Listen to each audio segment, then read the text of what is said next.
గత కొంతకాలంగా ఒక వివాదంలో జానీ మాస్టర్ పేరు వినిపిస్తున్న సంగతి తెలిసిందే. డ్యాన్సర్ సతీష్ గతంలో జానీ మాస్టర్ గురించి సంచలన ఆరోపణలు చేయగా ఆ ఆరోపణల గురించి జానీ మాస్టర్ వివరణ ఇవ్వడం జరిగింది.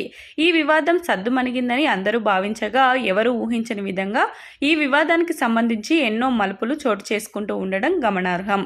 ఈరోజు జానీ మాస్టర్కు డబ్బు పరపతి ఉన్నాయని, అన్నం పెట్టిన వ్యక్తికే జానీ మాస్టర్ సున్నం రాశారని సతీష్ చెప్పుకొచ్చారు. జానీ మాస్టర్ నా దగ్గర ఒకప్పుడు సాయంగా డబ్బులు తీసుకున్నారని, జానీ మాస్టర్ నాన్న చనిపోతే నేను 30,000 రూపాయలు ఇచ్చి ఆదుకున్నానని సతీష్ అన్నారు. జానీ మాస్టర్కు సహాయం చేసినా అతనికి ఆ విశ్వాసం లేదని ఆయన పేర్కొన్నారు.